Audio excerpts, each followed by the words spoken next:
Good morning all of you. आज हम एफडीआरएम के अंदर financial duties and risk management के अंदर हमारी यूनिट 4 स्टार्ट कर रहे हैं। हमारी यूनिट 4 के अंदर जो मॉड्यूल है दैट इज़ मॉड्यूल नंबर 5, जहाँ पे हम कम्युनिटी डेरिवेटिव्स के बारे में आज कुछ टॉपिक्स को पढ़ने वाले हैं। अगर आप देख सकते हैं यहाँ पे, तो हमारा जो कंटिन्यूस लेक्चर है दैट इज़ लेक्चर नंबर 29। आज हम अपना लेक्चर नंबर 29 स्टार्ट कर रहे हैं यूनिट 4 से। तो यहाँ पे अगर आप देखें तो जो टॉपिक है हमारा that is community future market in India. India के अंदर किस तरीके का कम्युनिटी फ्यूचर मार्केट है उसके बारे में इस टॉपिक के अंदर हम कुछ चीज़ें कवर करने वाले हैं। तो they are 4 market that exit within the community market. अगर आप देखें तो कम्युनिटी मार्केट के अंदर हमारे 4 मार्केट एग्जिट होते हैं। These are the products that combine to create the overall constituency called the community market. अगर हम बात करें तो ये जितने भी प्रोडक्ट्स हैं इनको हमें कंबाइन करना होता है जिससे कि हम उसकी ओवरऑल कंसिस्टेंसी को क्रिएट कर सकें, जिसको हम कम्युनिटी मार्केट कहते हैं। अगर हम अपने फर्स्ट मार्केट की बात करें तो that is the community spot market. What is the community spot market? The community spot market is a market where a buyer and seller for communities enter into a contract for immediate delivery of the community. अगर हम community spot market की बात करें तो जो community spot market है वो market है जहाँ पे एक बायर और सेलर किसी भी कॉन्ट्रैक्ट के अंदर एंटर होने के लिए क्या करते हैं, उस कम्युनिटी की इमीडिएट डिलीवरी करते हैं। In spot market there is no speculation, all the transaction with result in delivery. तो अगर आप देखें तो जो स्पॉट मार्केट है वहाँ पे कोई भी स्पेकुलेशन नहीं होता और जितने भी ट्रांजेक्शन हैं वो उस रिजल्ट को उसकी डिलीवरी के बेसिस पे देखते हैं। Of course community being bulky products will not result in effective immediate delivery but will be done through the exchange of warehouse receipt. तो अगर आपने देखा हो तो कमोडिटीज़ की अगर हम जब बात करते हैं तो वो एक तरीके के बल्कि प्रोडक्ट हैं जहाँ पे हम किसी भी तरीके से एक इफेक्टिव इमीडिएट डिलीवरी नहीं कर सकते, उस रिजल्ट को नहीं ला सकते। तो इन सब चीज़ों को हम किसी भी एक वेयर हाउस रिसिप्ट के थ्रू एक्सचेंज करते हैं। The actual delivery will eventually be done in a few days. और जो एक्चुअल डिलीवरी है हमारी कम्युनिटी की उसको हम कुछ दिनों के अंदर करते हैं। Till then will be represented by the warehouse receipt, और इसको हमें रिप्रेजेंट करना होता है किसी भी वेयर हाउस रिसिप्ट के थ्रू। इसके बाद अगर हम देखें तो सेकंड जो मार्केट है that is the community forward market. In a community forward market the buyer and seller of a community will enter into a contract for deliver of a community at a later date. अगर आप देखें तो community forward market के अंदर अगर आप बात करें तो जो बायर और सेलर है उस कम्युनिटी का वो उस कॉन्ट्रैक्ट के अंदर एंटर होता है, और कम्युनिटी की जब हम डिलीवरी की बात करते हैं तो वो हमेशा एक लेटर डेट पे की जाती है। The date, quantity and price of the community contract will be decided in advance and the parties to a forward community contract will pay a margin। अगर आप देखें तो कम्युनिटी फॉरवर्ड मार्केट के अंदर जो भी डेट होती है, क्वांटिटी होती है, प्राइस होती है किसी भी कम्युनिटी कॉन्ट्रैक्ट की, वो पहले से ही एडवांस में डिसाइड की जाती है, और जो पार्टीज़ होती हैं वो उस फॉरवर्ड कॉन्ट्रैक्ट के अंदर एक पे ऑफ मार्जिन को करती हैं। Mostly community forwards are unregulated and hence do not carry the exchange counter guarantee. अगर आप देखें तो जो कम्युनिटी फॉरवर्ड्स होते हैं वो हमेशा अनरेगुलेटेड होते हैं और वहाँ पे हमें किसी भी काउंटर गारंटी के एक्सचेंज करने की रिक्वायरमेंट नहीं होती है, ना ही हम उसको कैरी करते हैं। Hence forward contract will carry counter party risk. अगर आप देखें तो फॉरवर्ड कॉन्ट्रैक्ट के अंदर हम हमेशा कैरी करते हैं काउंटर पार्टी रिस्क को। Forward contract will necessary result only in delivery and can not be squared of. अगर आप देखें तो जो फॉरवर्ड कॉन्ट्रैक्ट है अगर उसके नेसेसरी रिजल्ट को हम देखें तो सिर्फ उसकी डिलीवरी पे होता है, बल्कि उसके स्क्वायर्ड ऑफ पे नहीं होता है। इसके बाद हम अपने कम्युनिटी फॉरवर्ड मार्केट के बारे में ही कुछ आगे चीज़ें यहाँ पे पढ़ रहे हैं। The nature of the community future market will be exactly like a forward contract. अगर आप देखें तो जो नेचर होता है हमारे कम्युनिटी फ्यूचर मार्केट का वो एकदम हमारे फॉरवर्ड कॉन्ट्रैक्ट की तरह ही होता है।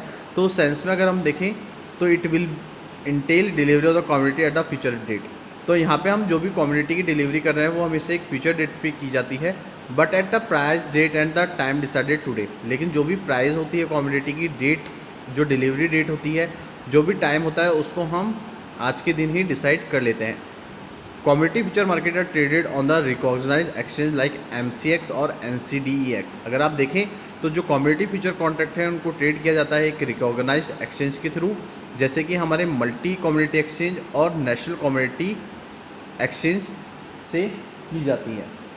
Unlike forwards community future are standardize and can be squared off before the expiry date. अगर आप देखें तो जिस तरीके से हम फॉरवर्ड की बात करते हैं तो कम्युनिटी फ्यूचर भी एक तरीके का स्टैंडर्डाइज है और उसके अंदर हम उसको उसकी एक्सपायरी डेट से पहले ही स्क्वेयर ऑफ करते हैं। Commodity future contract do not have counter party risk as the contract is guaranteed by the exchange and the clearing corporation act as the counter party of each transaction. अगर आप देखें तो जो commodity future contract है वहाँ पे कोई भी काउंटर पार्टी रिस्क नहीं होता है इस कॉन्ट्रैक्ट के अंदर, और जो कॉन्ट्रैक्ट है वहाँ पे हम एक एक्सचेंज की गारंटी लेते हैं जो कि क्लियरिंग कॉर्पोरेशन के थ्रू एक्ट किया जाता है, और जो काउंटर पार्टी वो हर एक ट्रांजेक्शन में किए जाते हैं। नेक्स्ट अगर हम देखें तो वो हमारा कौन सा मार्केट है, that is commodity option market. Like a commodity future contract and option contract would also be free of counter party risk. तो जिस तरीके से हमने देखा कि कमोडिटी फ्यूचर कॉन्ट्रैक्ट में किसी भी तरीके की काउंटर पार्टी रिस्क नहीं होती है, तो हमारे ऑप्शन कॉन्ट्रैक्ट के अंदर भी हम कह सकते हैं कि ये काउंटर पार्टी रिस्क से फ्री रहता है।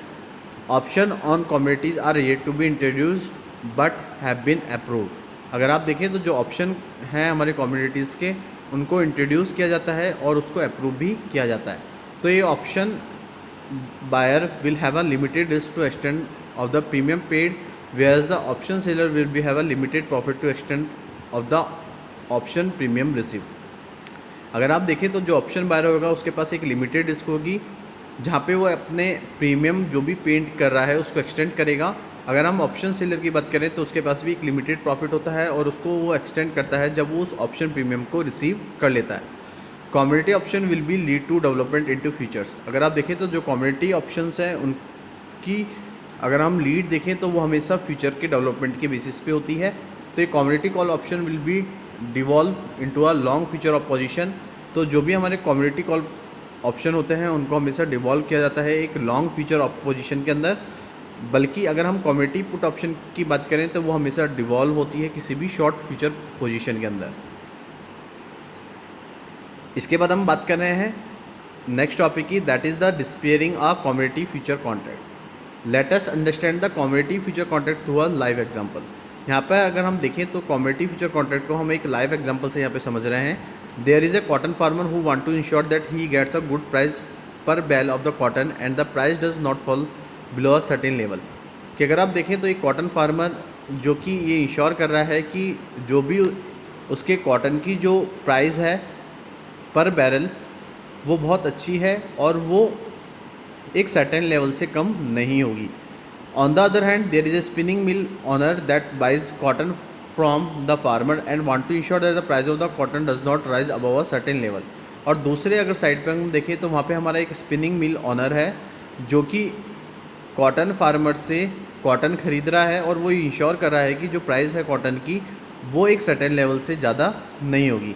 तो let us assume that the price of one cotton bale on the MCX is 20,600। तो अगर आप देखें तो यहाँ पे हम एज्यूम कर रहे हैं कि जो एक कॉटन बेल की जो प्राइस है मल्टी कम्युनिटी एक्सचेंज के अंदर वो 20,600 रुपये है। तो the farmer want to insure that he at least realize a price of 20,000। तो जो फार्मर है वो इंश्योर कर रहा है कि एटलीस्ट उसको उस प्राइस की जो रियलाइजेशन है वो 20,000 पर बेल हो। Will ensure a good profit margin for the farmer, जो कि उसको एक अच्छा प्रॉफिट मार्जिन इंश्योर करके देगा। The spinning mill want to insure that the price of cotton does not move above 21,000। और जो स्पिनिंग मिल है का ऑनर है वो इंश्योर कर रहा है कि जो प्राइस है हमारे कॉटन की वो 21,000 पर बेल से ज़्यादा मूव ना करे। तो this is where a future contract cotton can come into existence. तो यहाँ पे हम कह सकते हैं कि जो फ्यूचर कॉन्ट्रैक्ट है हमारे कॉटन के अंदर वो उस एग्जिस्टेंस में आया। इसके बाद हम आगे देख रहे हैं इसी एग्जांपल को कि the farmer can sell cotton future price at the price of 20,500 पर bale and the spinning mill will be happy to purchase the cotton future at that price. अगर आप देखें तो जो फार्मर है वो सेल कर रहा है उस कॉटन फ्यूचर को किस प्राइस पे, 20,500 रुपये पर बेल के बेसिस पे, और जो स्पिनिंग मिल है वो हैप्पी है कि वो उस कॉटन फ्यूचर को उस प्राइस पे खरीद रहा है, परचेज कर रहा है। तो for the farmer this price is the better than the price he expect, whereas the spinning mill is getting the cotton at the price lower than that is expecting. तो अगर आप देखें तो यहाँ पर जो फार्मर को price मिल रही है वो बहुत बेटर मिल रही है और वो भी ये एक्सपेक्ट कर रहा है कि जो प्राइस उसको मिली है वो बहुत अच्छी प्राइस उसको मिली है। और स्पिनिंग मिल की अगर हम बात करें तो जो भी वो कॉटन ले रहा है अगर उसकी प्राइस को अगर वो देखे तो वो बहुत कम है जितनी उसने एक्सपेक्ट की थी। तो since it is a future contract both the farmer and the spinning mill will have to honour their side of the contract. तो अगर आप देखें तो यहाँ पे अगर हम देखें तो ये एक फ्यूचर कॉन्ट्रैक्ट है जहाँ पे फार्मर और स्पिनिंग मिल क्या कर रहे हैं, हॉनर कर रहे हैं अपने कॉन्ट्रैक्ट की बोथ साइड के अंदर। तो on the expiry date of the future contract if the price of the cotton bale has fallen ₹19,000 and there is a notional loss for the spinning mill but then its price it is still protected। अगर expiry date पे, अगर हमारे future contract की expiry date पे जो price है हमारे cotton bell की अगर वो 19,000 हो जाती है तो हमें किसी भी तरीके के नोशनल लॉस को अपने स्पिनिंग मिल को देना होगा, तो जो प्राइस है हमारी वो हमेशा प्रोटेक्ट रहेगी।